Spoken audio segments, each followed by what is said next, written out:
It's another beautiful Southern Californian day, and today I am. This is Broken Truth. I'm John Davidson, and today I'm with Gregga Gomez.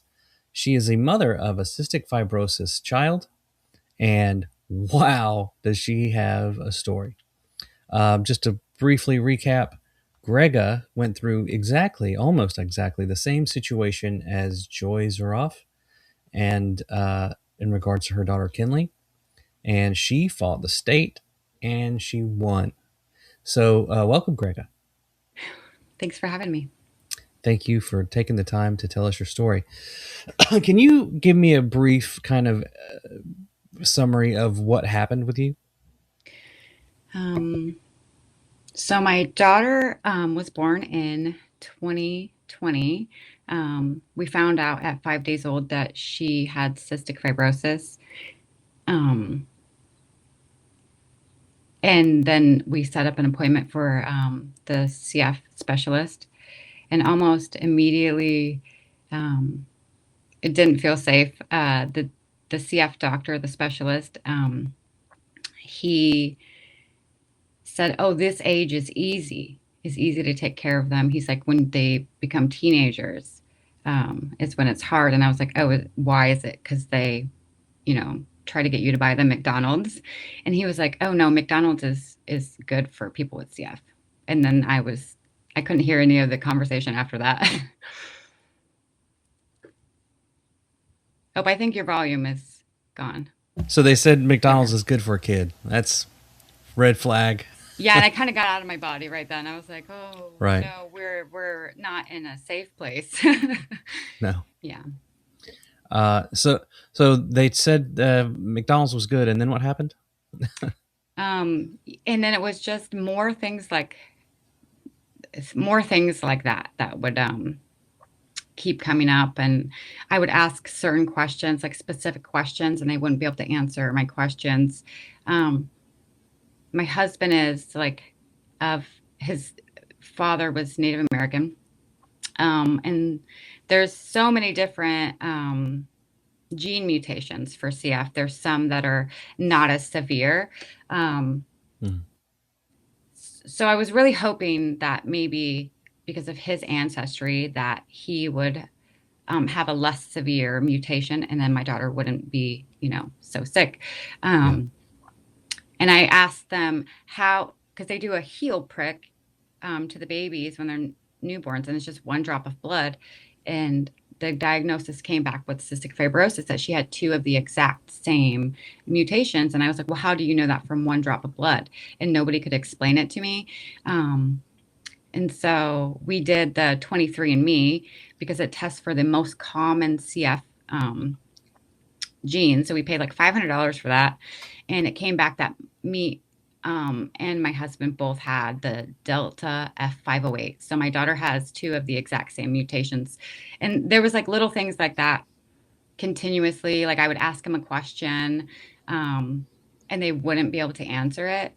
Um, like the enzymes. So they tell you to go to the Cystic Fibrosis Foundation website for any information. They say, don't look anywhere else, only look there. And so I read everything on there, and they provided me with uh, many, many books. Like at our first appointment, I still have these. They're almost 6 years old, um, and I used a lot of these as evidence too in the case. The books that they provided, um, and a lot of information from the Cystic Fibrosis Foundation website. This is a really big book. Um, I read every single one of those books multiple times. I read everything on the Cystic Fibrosis Foundation website. And the enzymes that people with cystic fibrosis need to take to digest their food so they can absorb it, um, it says the best way to do it to best mimic the way that your body would um, release the enzymes is to dose it by grams of fat in the food. Um, and I asked that multiple times, and they were like, well, it's just easy if you dose it by how much the child weighs, but it goes by the amount of fat in the food. So if you just dose it like a random dose, like four enzymes every meal, um, some meals would have more fat then that would cover, and some would have less. And there's a very serious condition that can happen if you misdose the enzymes regularly. If you dose too many enzymes for the fat in the food, it can cause something called fibrosing colonopathy, which you would have to have your entire colon removed. You would be and then have an ostomy bag. So that is very concerning, right? For a parent, nobody wants that. And if you can avoid it, you're going to avoid that. Sure. We that was one of the allegations too, that I wasn't dosing. So just to be clear, at what age did they? So you were reported to DCF by a doctor, Yes, by the cystic fibrosis specialist. Yeah. and which hospital system was it? Blank Children's Hospital. It's actually called blank. You're not redacting it. No, it's blank. Okay. And what city are they in? Des Moines, Iowa. So was this a CF clinic, like an official CF designated clinic, or was this? Yep, it was Okay. yep. And there's only a few in Iowa. There's two, one in Iowa City and one in Des Moines. And I live 5 minutes from the hospital, so of course we would pick the closest one. Yeah. So your child was how old when you first got reported? I have all of those. I have a giant stack of papers here. You can guesstimate. Right before she turned 1. Oh, yeah. So she was very young. Yeah. And yeah, we were having issues right from the start with the clinic. On what grounds were you being reported for? So that time they called and they said that my daughter was sick for a month and I had never been to the doctor. I never took her to the doctor. But when a child with CF is born, you have to go to the CF doctor monthly. It's every single month for the first year, and then every 2 months for the second year, and then it goes to every 3 months. So what was the outcome of that first complaint? Well, they called with that allegation, and the DHS showed up knocking on the door. I let them in, and he explained the allegation that she was sick for a month and I had never taken her to the doctor. And I was like, that's interesting because we just went to the CF clinic yesterday. In that time, I had taken my daughter to the doctor. We had an appointment that day too with the pediatrician. But I had taken my daughter to the doctor 8 times in 39 days. Two of those times were to the CF clinic. So that allegation was like immediately dismissed. I think they called our family doctor and they called the pediatrician and they were like, yeah, that was weird. And so one was. Yeah. So this was Unity Point Health, Blank Children's Hospital? Yeah. Mm-hmm. And then a pediatrician was at Mercy Hospital. And even though the doctor is super mainstream, I really trusted him. He was a pediatrician for my oldest daughter, which is 20. She's 25 now. For my older kids, so I knew him. My mom knew him when they were teenagers, so I really trusted him. So yeah, so that's the pediatrician that we had for Vivian. But also, he was in a really large practice, so he didn't have much time to spend, and it was a little harder to get appointments immediately. So I also got Vivian a family doctor, and so we would also see her. Okay. Now, DHS in Iowa stands for Department of Health Services? Yeah. Okay. And that is essentially the similar equivalent to Department of Family and Children's Services or DCF in Florida, right? Yes. Yep. Exact same thing. Mm-hmm. So you were able to easily disprove that you were taking your child to. Yeah, I didn't even have to do it. Yeah, I didn't even have to do anything. He just called the doctors and got the records from the family doctor and the pediatrician, and then that was closed immediately. And was anything done to the what was the doctor's name that said this? Dr. Aladdin Abasida. Aladdin. Okay. Mhm. And Dr. Aladdin Abusaida then reported you again? Again, the same year, 2021, when my daughter was about 18 months old. Um, we went to the CF clinic, the normal scheduled time. Um, and she was Feeler to Thrive at that time. But she just had um, food poisoning, and she started to recover, and she seemed fine, though she had a lot of energy. She was playing, um, but she was Failure to Thrive, and so they took us from the clinic into the hospital and admitted her to the hospital that day. And they called DHS right away and said that we weren't giving her enzymes, and we weren't feeding her. Or I'm not exactly. I have that paper too. Those were the allegations, somewhere along those lines. Okay. And Um, what went down? What was the outcome of that complaint? so think. Oh, and okay, so I got to back up really quick. So when my daughter was 4 months old, she was hospitalized for Pseudomonas, and I'm pretty sure we got it from the splash pad down. The splash pad a few blocks away from us, and I think she got it from there. So we've never been back. We like roll up the windows when we drive past that park too, just to make sure Right. no Yeah, germs get Splash in the Pad Park car. is, yeah, it's where there's, water jets and kids jump and play around. Is that what it is? Yeah, yeah. And I Okay. didn't even have her in the water. I took my 4-year-old there so he could play, and we sat far away. I could feel like the mist from the water coming near us, but um, yeah, so that was, never do that again. Um, Right. so she was hospitalized that time, and then immediately, and she was at the 98th percentile BMI, and I was just breastfeeding her. She was 4 months old. She was doing great. She looked great. She was this chunky, beautiful, chunky baby. And Yeah. then after that hospitalization, I kept telling the CF clinic something happened to her there. Something's different. Like Hmm. she's she stopped gaining weight. She was gaining weight so slowly.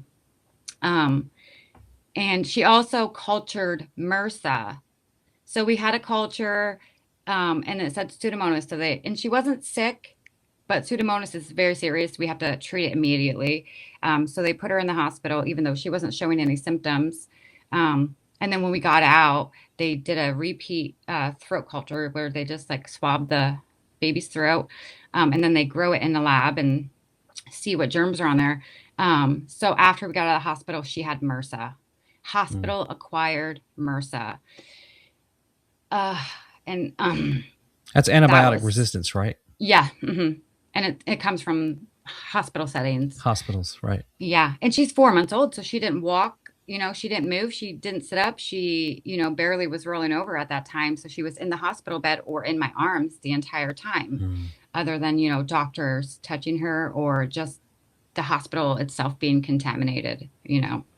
Right. Um, so, and that's very serious when someone with CF is diagnosed with that, because she's had that ever since.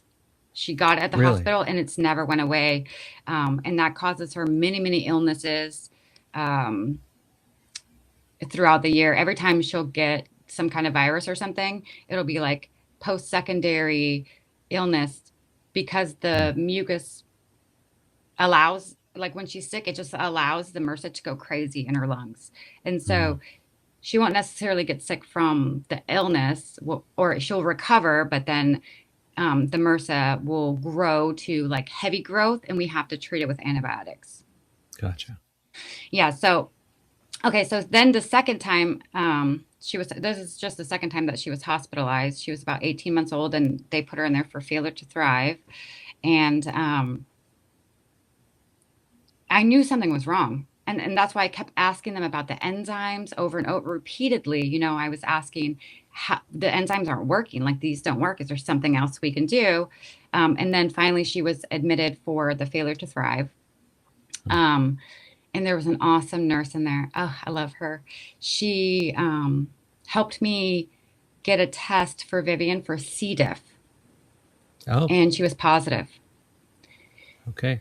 C. diff positive, and immediately I knew that she also got not just MRSA from the previous hospital stay, but she had C. diff, and this is what we were dealing with the whole time. And I was telling the doctors like my concerns, like something's not right, something's different, and they were like, "That's just CF, that's just CF," And I would tell them about like the foul smelling stools, like, can we give her probiotics?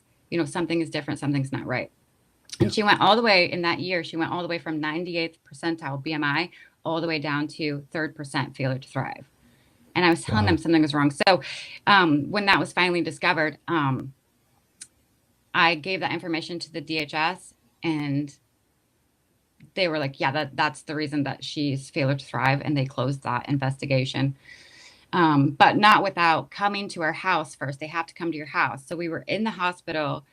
So 2 weeks later, the DHS came to the house, and the condition that day, we had a CF clinic appointment again that day before the DHS investigator came to our house. And so she met us here at our house after that appointment. And it's hard to like go back and like remember. At this point, Vivian she was sicker than she was 2 weeks earlier when she had gone into the hospital. She was much, much sicker. She was lethargic, and she was skinnier, and they did nothing at the CF clinic that day. I wanted her to go back to the hospital. I'm like, something's like, she's really sick now. But they just sent us home. They told us there was no bed available for her in the hospital, and they sent us home. The DHS worker was very concerned too, and she was saying, just take her to a different hospital. And I was like, we just came from the hospital, and they said they weren't going to help us. But later that night, I took her to the pediatrician as well that day, and they did another C. diff test, which the CF clinic refused to do. And it came back positive. And so the pediatrician sent in a medication to the pharmacy, and we got the medication, and then started giving it to her, but it would make her like projectile vomit. We would like put one drop in her mouth, and so she couldn't get any of it down. So I did end up taking her to a different emergency room, and they seemed like they were going to be very helpful. But when they find out that the child has CF, they call the doctor. And so they called the CF clinic, and then they came in with anti-nausea medicine, which that's not what she needed. I wanted her to have like IV fluids, because she couldn't like.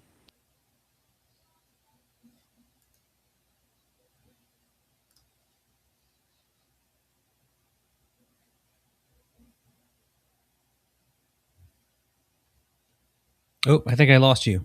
Can you hear me?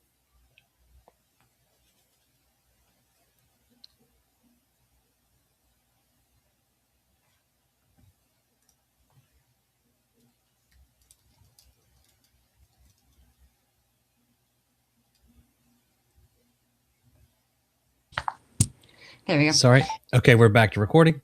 Yeah. So what happened? So we did end up taking her to a different emergency room, but then they called the CF clinic and stopped wanting to help us. It seemed like at first that they were going to give her fluids, but then after they talked to the CF clinic, they just came back with anti-nausea medicine and sent us home. So my husband was really upset. Like my daughter was very sick, very sick. So my husband called to Blank Children's Hospital, just an on-call GI doctor, and he was like, almost cursing at him, like, you better do something. My daughter is very sick. And so he changed that GI doctor that had never met us, thankfully, changed the medicine to a different medicine that treats C. diff. And she was able to tolerate that and started to get better. But the C. diff, we struggled with that because she would have the antibiotic, which is, a pretty dangerous antibiotic, vancomycin. The one that she was able to tolerate is not good for your body. And she would be better we treated 5 different times the C. diff with some heavy duty antibiotics. And every time, like the first time she was good for a month, and then the C. diff came back. And we like got rid of our cat. We bleached everything in the house. We threw so much stuff away because it's very hard to clean and get rid of. And so we just went through our house and threw away stuff that probably I wouldn't have thrown away. I just needed to get, the house extremely clean in case contaminated our house, is why she kept getting the infection. But that's now I know that's not what it was. It was just like repeat exposure hospital, Hmm. and the medication didn't work. So we did 5 times, and then every time we would do the treatment, it would last it the time it like the last time that we did the treatment, and it didn't even take the C. diff away at all. And so obviously I'm a desperate mom. We Sure. went to see a naturopathic doctor, and she recommended grapefruit seed extract. And I'm like, okay, lady, like I'm going to try it because obviously there's no risks to that. So I'm going to try it. But, these big heavy duty antibiotics didn't work. How is grapefruit seed going to work? Right. And it worked. It worked. It cleared her C. diff immediately. And Wow. yeah. And that was amazing. So grapefruit seed extract. So did you make a mistake and tell your doctors this? Oh yeah, that made him really mad Yes, too. I can Yeah, imagine. yeah. They did not like that. Um, so then the third time that they called DHS, and remind you, every single time we have a CF clinic appointment, I also have a pediatrician appointment booked directly after that Hmm. appointment. And then a day or two later, I would take her to the family doctor because I just felt so unsafe. Um, and especially even now, they were calling DHS. So the third time they called DHS, we went into the clinic, just the normal routine visit, and they wanted yearly x-rays, but she had just had x-rays 3 months prior.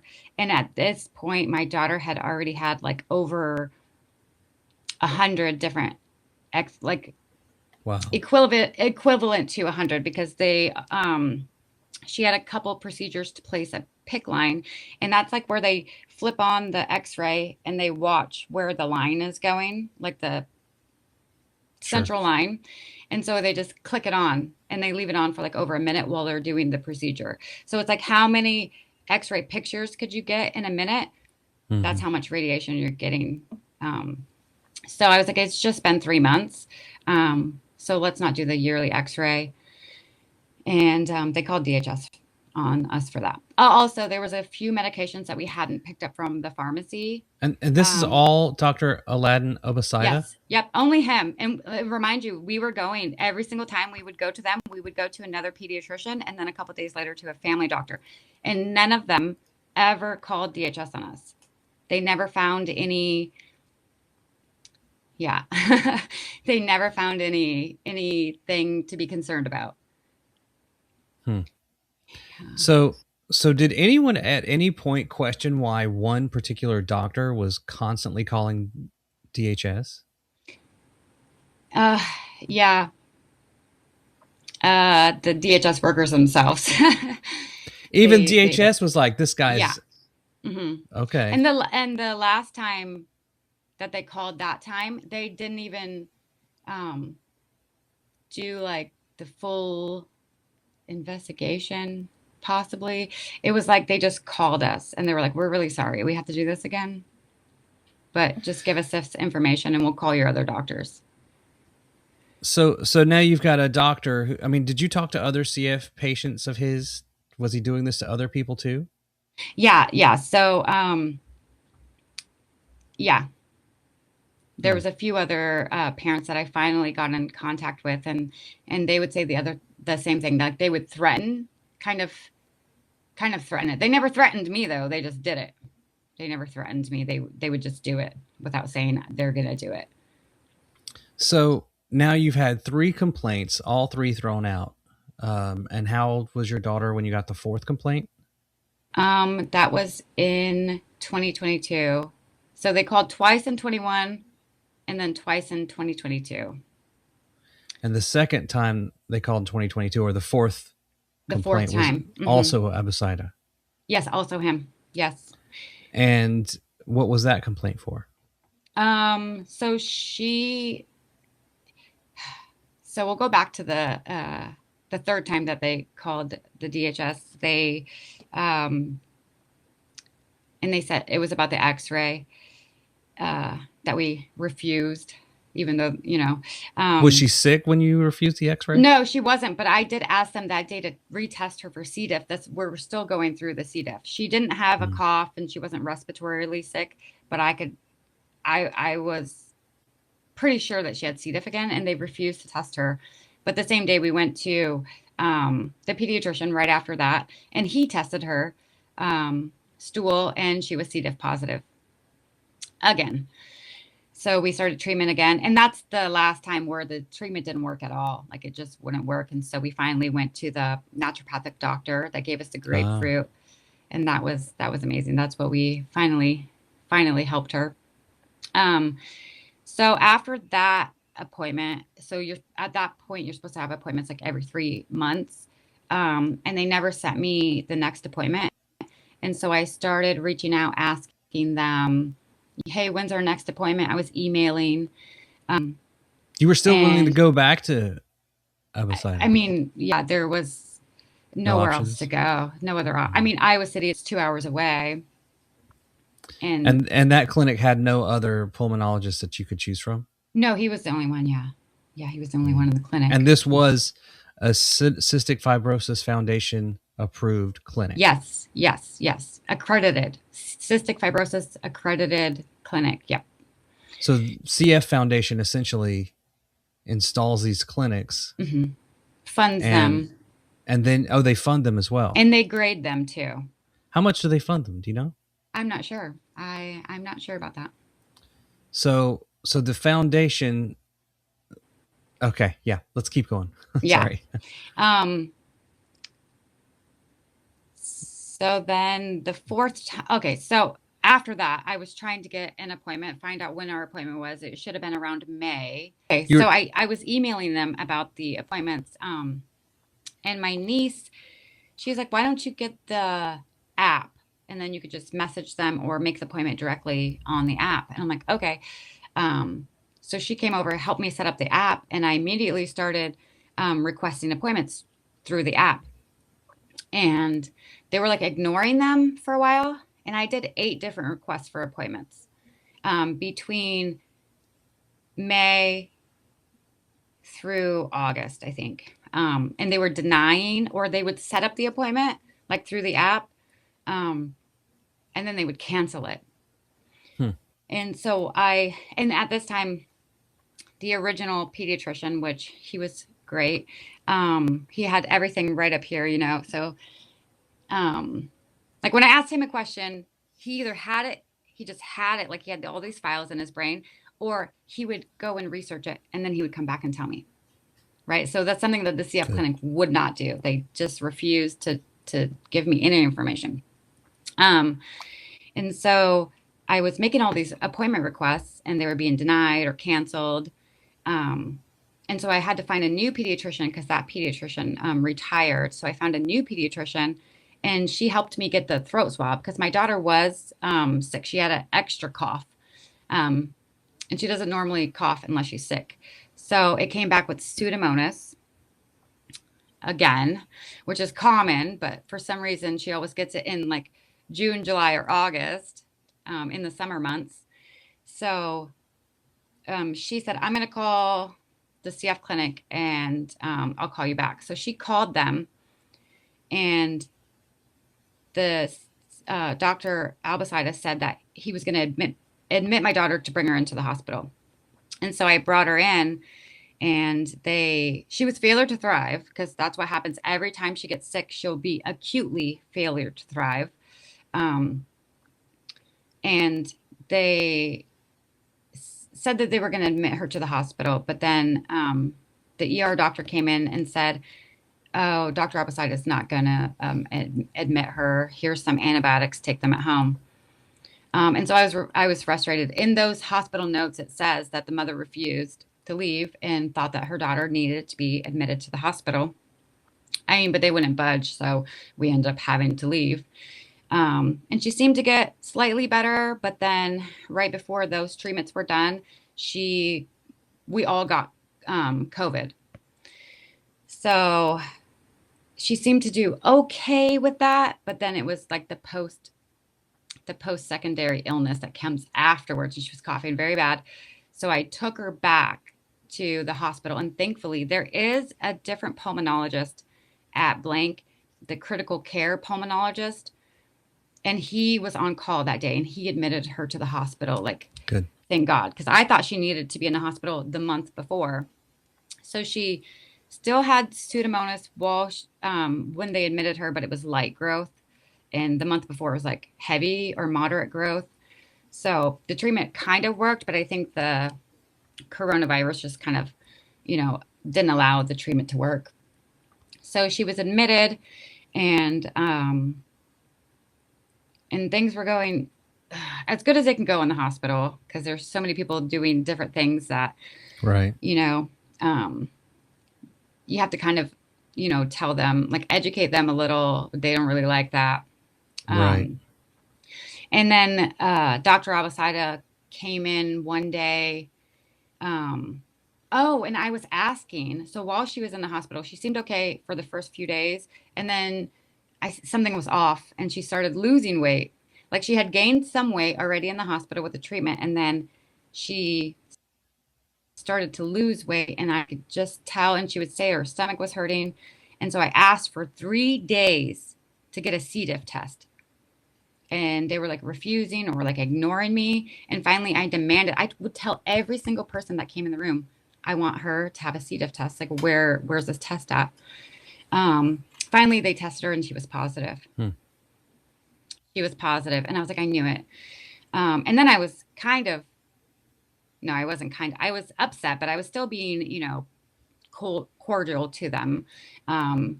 But this makes my daughter very, very sick, and she gets it in this hospital. Like, it's a hospital acquired infection. So she got it from the hospital after we had just, finally figured out a treatment for that. And she was on IV vancomycin, and they couldn't give her oral vancomycin, but only oral vancomycin works to treat C. diff. It has to be oral. So they couldn't give her both. And they said, oh, we can give her Flagyl. And I was like, well, that one she's extremely allergic to. It's in her chart, so she can't have that. And they wrote it down. The mother refused treatment because she couldn't have something that she's allergic to. Ugh, crazy. And then I brought the pharmacist in, and I had a conversation with the pharmacist if I could give her grapefruit seed to start that while we were in the hospital, if it would interact with any of the other drugs. And they said it wouldn't. And so we started that. And then, so she had C. diff, and the vest that people with CF are supposed to wear at least twice a day. But while you're in the hospital, it's 4 times a day. It was extremely painful, because C. diff is a very, very painful intestinal bacteria, and it can cause a lot of damage. So we were having a really hard time getting her to wear the vest. The vest, just for people that don't know about it, it's essentially a thumper, right? Like it helps break up mucus in the lungs so that kids can cough it up, right? Okay. Yep. Yeah. And so every time that she wouldn't wear it, they would say that we refused the treatment. Right. And also they said that we weren't dosing her enzymes how they had been prescribed, which is you just give them the set amount. You don't take it into account the way they're supposed to work by the grams of fat in the food.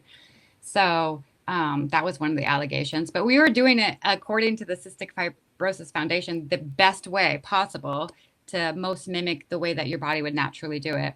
So she wasn't getting too many, or she wasn't getting, enough. And they didn't like that. They just didn't like that. And the Dr. Abasada, he caught me recording him. Oh, so at this point, you've realized that you're in hostile territory, And and we recorded and everything. you're protecting yourself. Now, Yeah, just a absolutely. brief note to anyone that is considering doing this: check your state.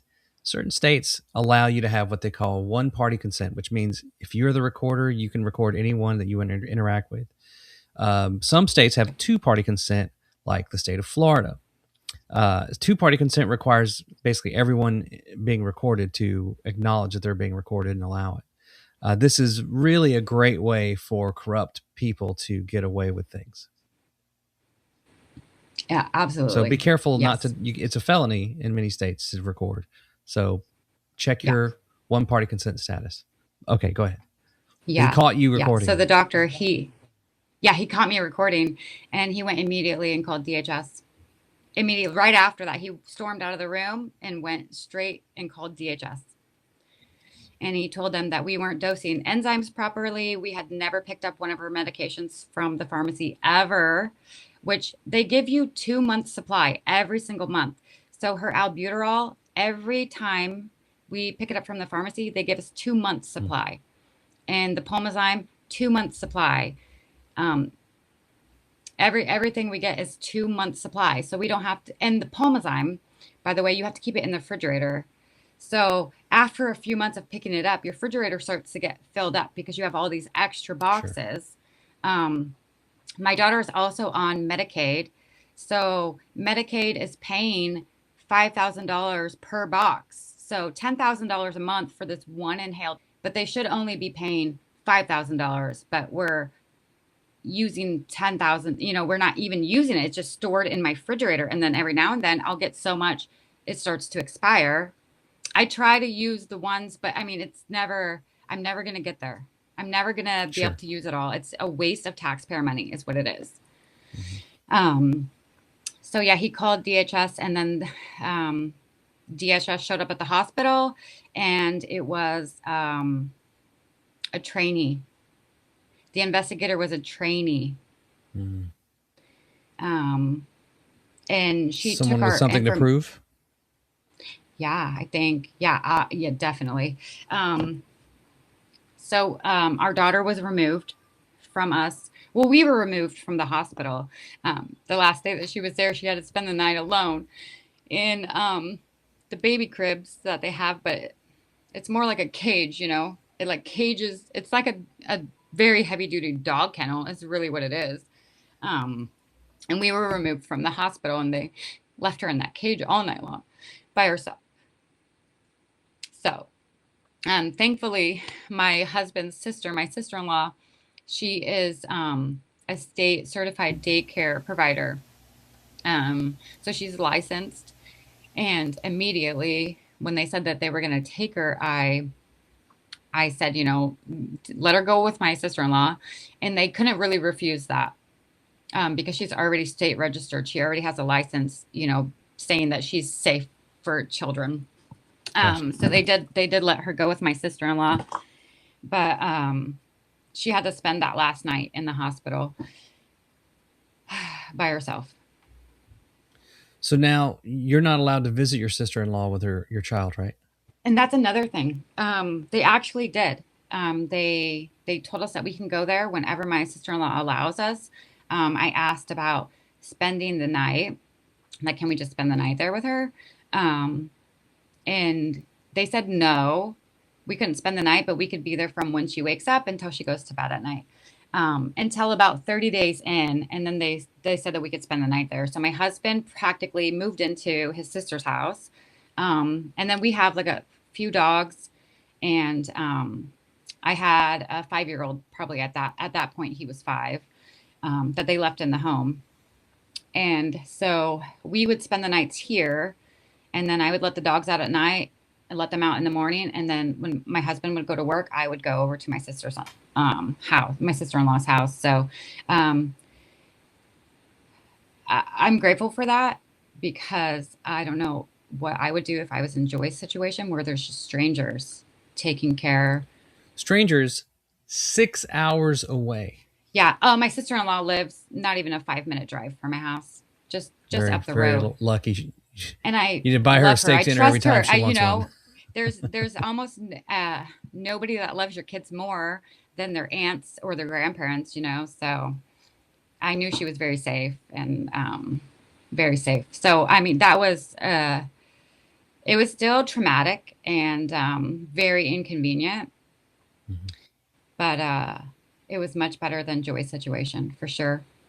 Certainly. Joy did not have family locally, so the state used that as a reason to whisk her away into the foster system. Yeah, So how long was your daughter under the forced care of your sister-in-law? almost 6 months. It was 5.5 months. Now, at this point, it becomes a legal fight, right? Yes, yep. And it's no So, longer has anything to do with the doctors at this point. Yeah. so now you're fighting DHS for custody of your own child Yes.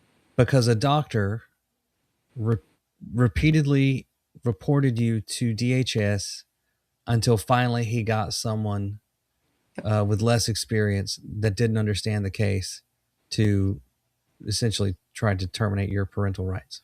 Yep. And Now, that okay, go ahead. so now you're going through the court system. How are the judges in this system? They don't have time to look at any of the evidence. They just pretty much like read the headline of what's going on and that's it. They just go along with whatever DHS says. And that's how it worked in the beginning for us. Our first initial court date, um, we didn't even go to the courtroom. I never met my lawyer. I had a court appointed lawyer. My husband did have a paid attorney, but we realized really quickly that she was no good. So we had to get a new attorney for him. Um, but yeah, I never even met my attorney, and they went into it was like a Zoom, and we weren't a part of the process, so we had no idea what was said in the hearing at all.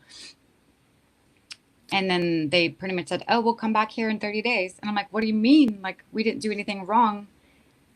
Um, you know, and I had hope too when we went to that hearing that like the judge would look at the stuff, you know, the evidence and but we didn't even have the opportunity at that point to well, the lawyer my husband had, she didn't enter any information or try to get our daughter back for us at all.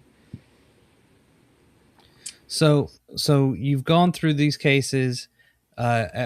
You lost the first case, essentially, or did That was just the hearing. okay the hearing. So The hearing, yeah.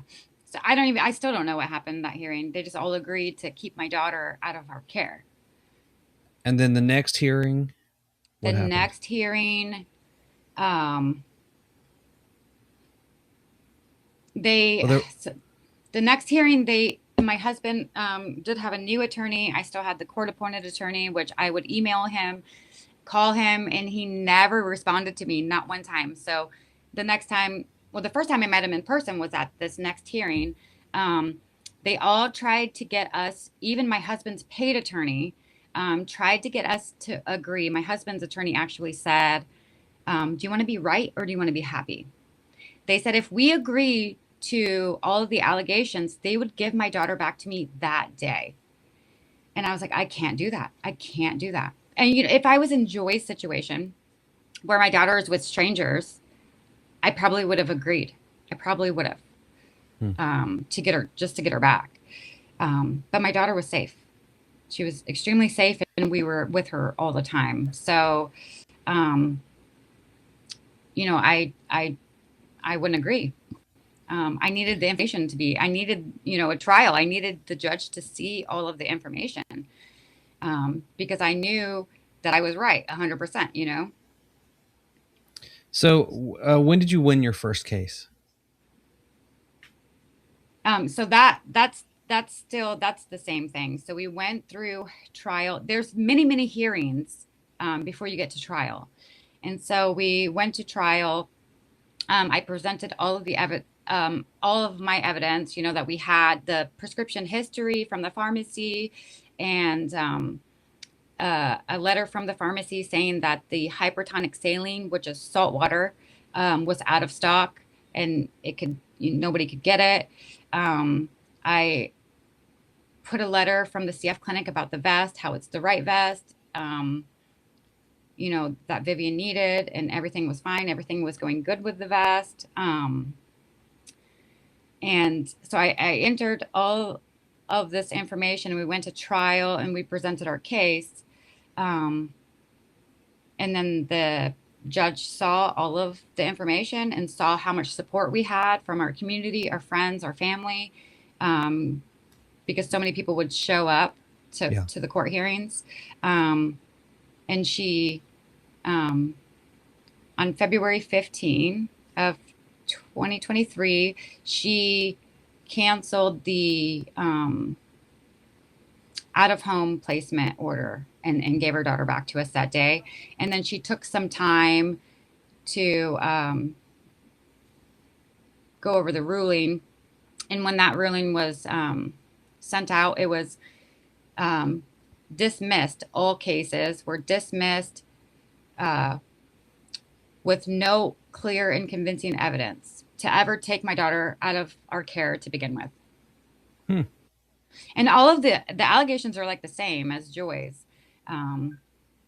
Just the same as the doctor was saying, pretty much he didn't like the mom's, the mom didn't like the recommendations of the doctor. And that's pretty much what it was. So, or using the symptoms of cystic fibrosis to say that was abuse, like the failure to thrive. Because my daughter, when they issued the order of removal of my daughter from our care, she was no longer failure to thrive. So it was just an acute failure to thrive. While she's sick, she'll be failure to thrive. And then as soon as she starts to recover, she gains the weight back. So you've got a doctor with a penchant for reporting you to the authorities. Is this doctor? Is this him? That's him. Dr. Aladdin Al-Hadi Abosadi from the University of Tripoli School of Medicine. So we have a Libyan doctor getting American children arrested. I don't know. Looks curious to me. So now you're dealing with this. You're dealing with your child who is sick with a disease that one of its manifestations is chronic illness, right? I mean, It's a never-ending genetic disorder. Yeah.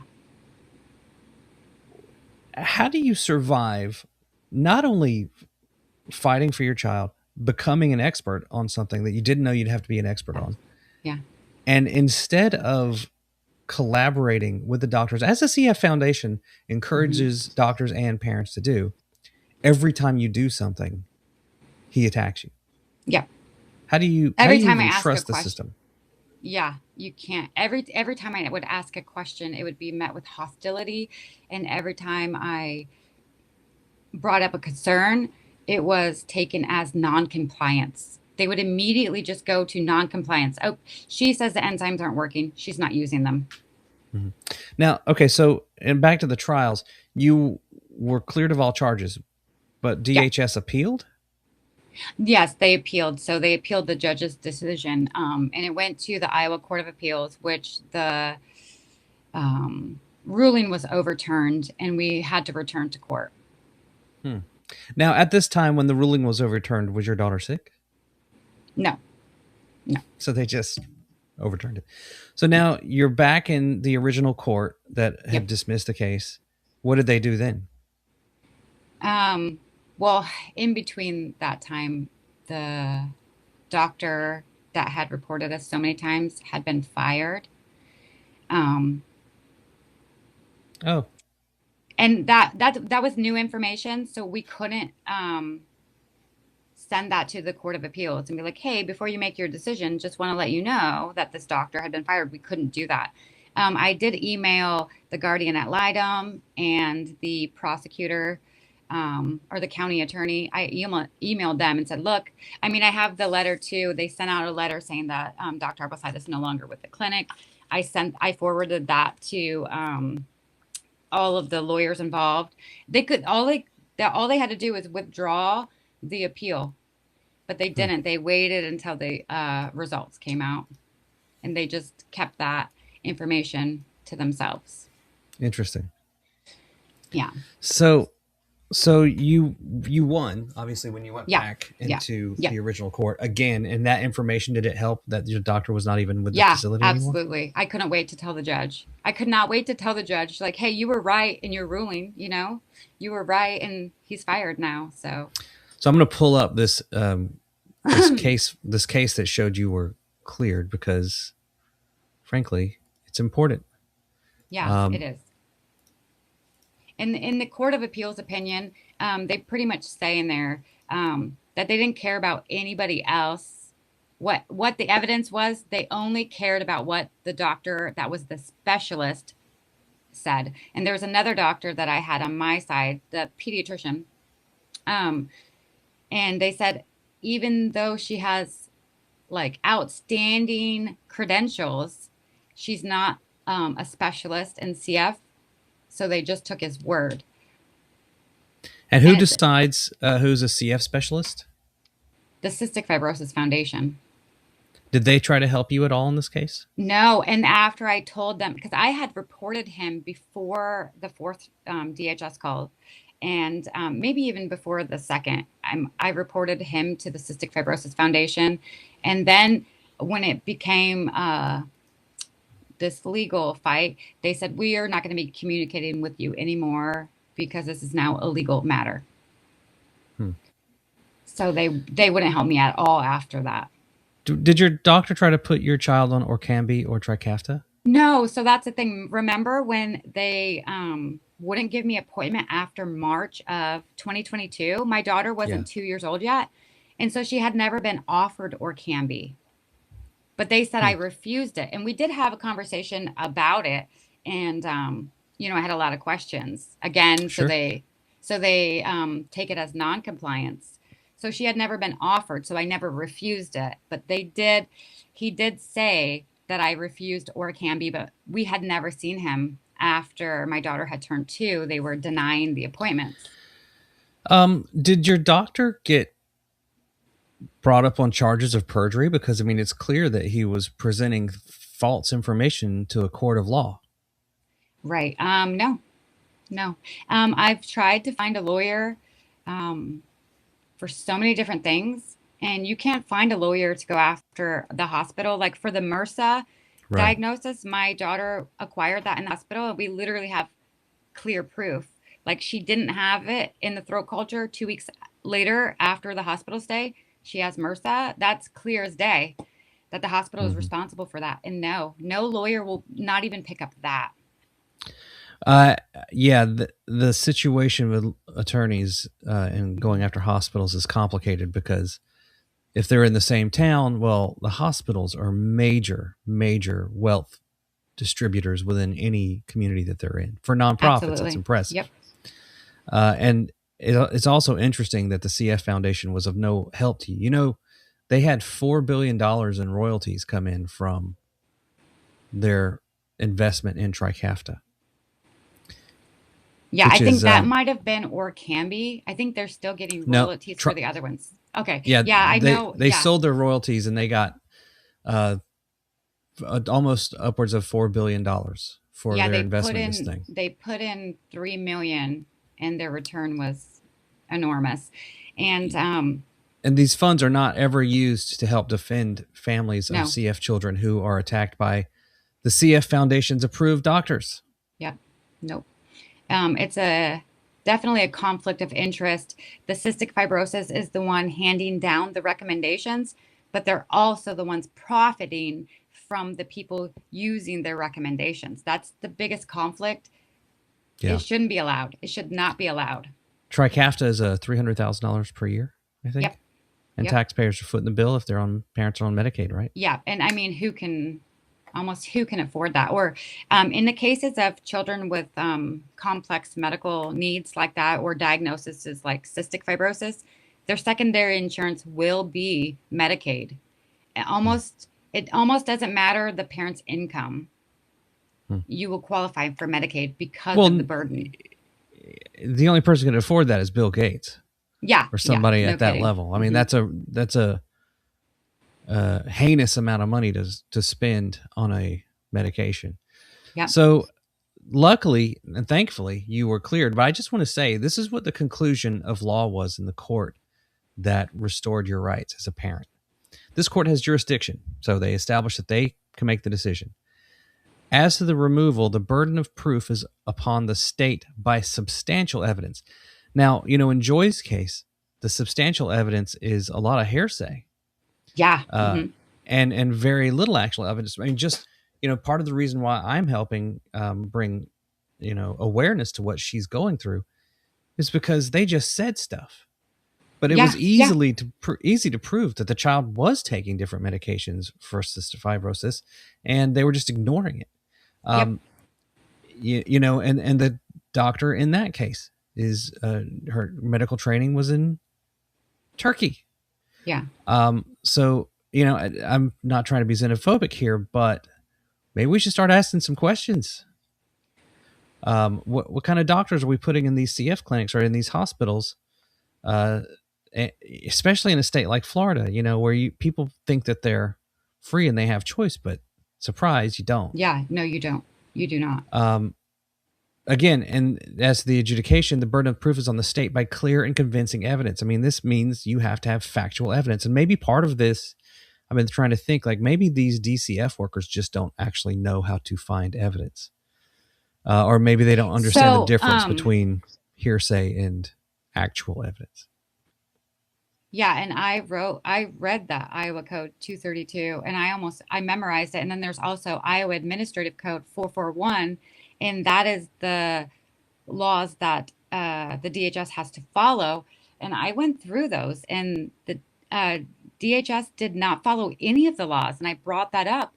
It says shall gather evidence, including but not limited to. Mm-hmm. And she conceded when I questioned her on the stand that she just took the word of the CF clinic doctor and she did not gather any information. I mean, she had the authority to call the pharmacy and find out if I had picked up the medication, and she never did. Is it just off topic strange to you that judges, DCF workers, everything else still suffer from what's called a logical fallacy of appeal to authority when it comes to doctors? Especially after what we've gone through the last 6 years. We had I know, and it's like, how can you believe a doctor over the parent? Like we should have equal authority. We should be given equal. You should look at both testimonies equally. One cannot be over the other. The CF Foundation should maybe break off a chunk of that $4 billion they're sitting on and educate legal systems, DCF workers or DHS workers, whatever it's called in your state, on the complexities of cystic fibrosis patients and how these kind of reports can be overused and over-exercised by doctors. Unfortunately, in many instances, I find doctors have an ego that gets in the way of care. So bad. This one specifically, like I don't think I've ever met anybody that had an ego as big as his. Literally, you couldn't even ask him a question. Like if you were seriously wanted to know something and you asked him, he would be so angry that you asked him. Oh, one time, we were having a discussion about something, and he pointed at my husband and he said, "You tell her. Like, I don't know what that was about, but that was very weird to me. It's like, control your wife. Yes, exactly. I didn't want to say that, but yeah. I find this this statement from the court to be so interesting. Dr. Avasida talks about how the risks of X-rays are very low, but then he agreed the FDA recommends not to do an X-ray unless it's necessary. And then, I mean, it was a yearly X-ray, and she had just had X-rays 3 months, so it hadn't been a year. So this is very interesting. There was one other part to this raid of the mothers of Joy's house. that was very interesting to me. And you don't hear the kid coughing really. Oh yeah, no, yeah. So the No, imminent she danger wasn't sick at all.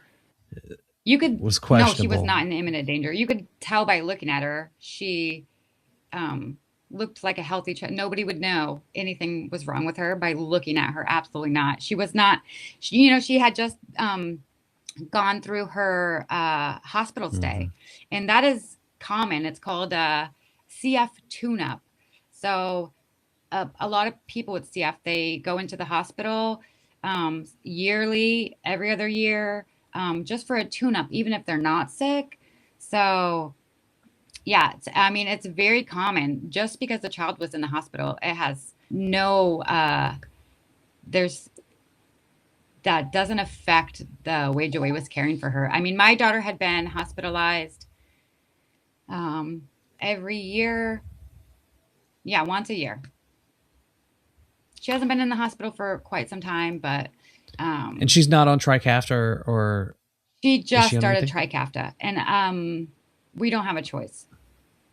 I would prefer Really? not to, but like, look what's happening to Joy. If I don't do So, it, so the I CF clinic even now is pushing drugs, but yeah, we're not upset about it. they'll wait till your kid is sick, and they'll be like, see, you have to. That's what they did to me. It seemed like it was okay that we weren't going to use it, and then she was sick, and they were like, you have to, and they just prescribed it, and I sent them a 5-page document with questions. They never answered one of them, not one How question. now once they put her on Trikafta, how long has she been on it? August 29th was her first dose, but my daughter has trouble swallowing the little granules. It's like little tiny Tic Tacs. So it's like itty bitty pills, and there's Hmm. a bunch of them. And she has to drink a significant amount of liquid with each one. So she can't take the full dose. Understood. Is she okay? How are they monitoring her liver Every levels? month.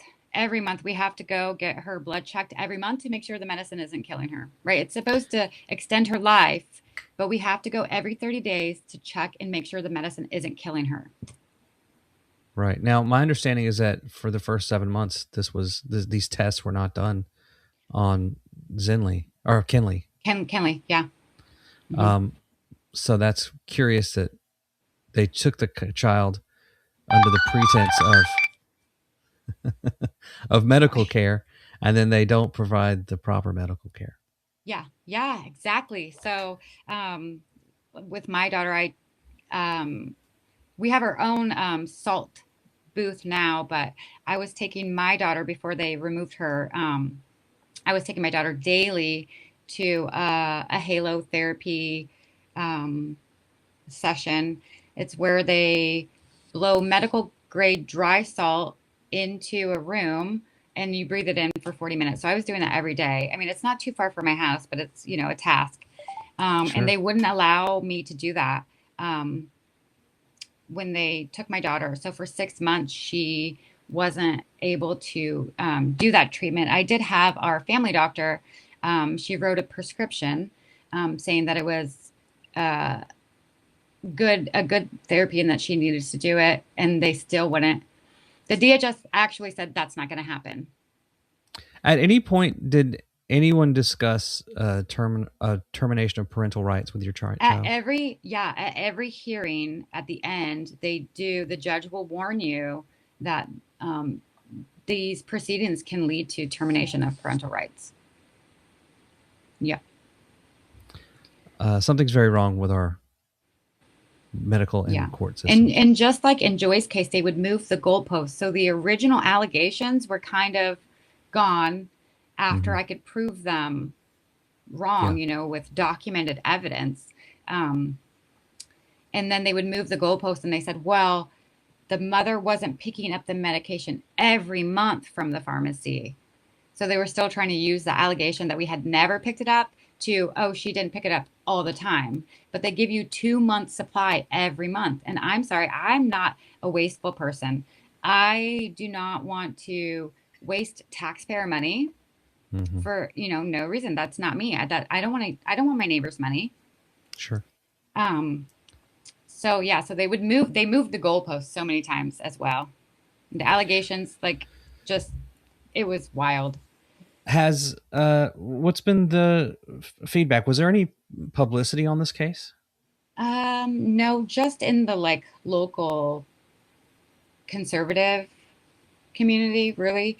Um, and I need to give a shout out to, because I would not have been able to do any of what I did without my beautiful friend.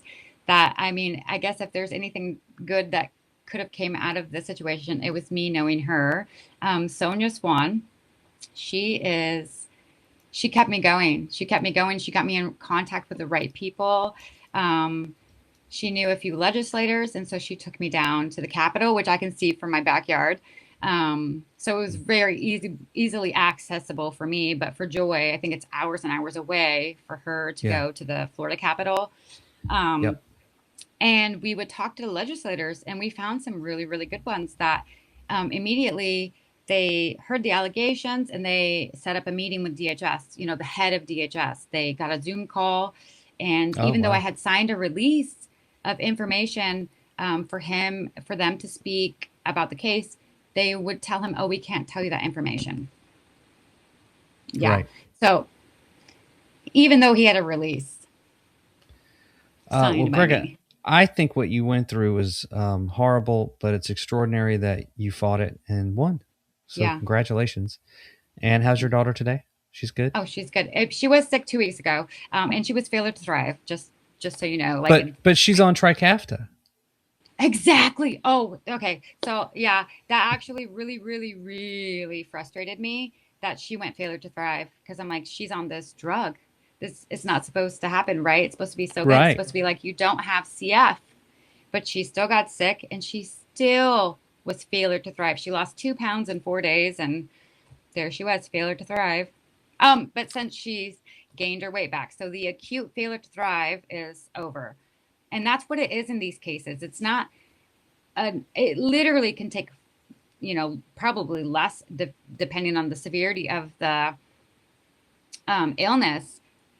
Failure to thrive happens very quickly with people with CF, even adults. Yeah. Well, congratulations, Gregga. Thank you for taking time to tell me about this case. I hope you and your daughter have a great life and Yeah. don't have to be bothered with DHS. And it sounds like the hospital's backed off on you now, so that's great. Yeah. Yeah. And there's a couple people, not just the doctor, that are no longer there, and we're having a much better relationship. But the friend that I found, Sonia Swan, she and I contacted her during the case after my daughter was taken. Um, and she's been with us ever since. She's gone to every single meeting. In Iowa, you're allowed to do that, to have an advocate, or you sign a release and they'll allow anybody to be around. In Florida, you cannot do that. They Hmm. want it completely closed off, nobody viewing anything, so they can continue to do this, illegal activity. Right. Um, but she still goes, after 3 years, she still goes to every single CF clinic appointment with me. That's amazing. Yeah, she's great. I love Well, her. yeah, I find that the support network that a mother has or father, families have for these situations are crucial. Yeah. There are a couple of really great supporters that Joy has on the ground near there too that Yeah. are definitely getting her attention, and I'm looking forward to meeting them Yeah. Monday in Milton, Florida, outside the Santa Rosa County Courthouse at 8 a.m. I hope to see everyone that's interested in this case and it can make it at that courthouse. We're going to have a prayer vigil, and hopefully we'll just let everybody know in Santa Rosa, hey, the world's watching you. Yeah. Yep. This is That's what not we have to do. this Put is eyes not on just it. an isolated case that nobody's looking at anymore.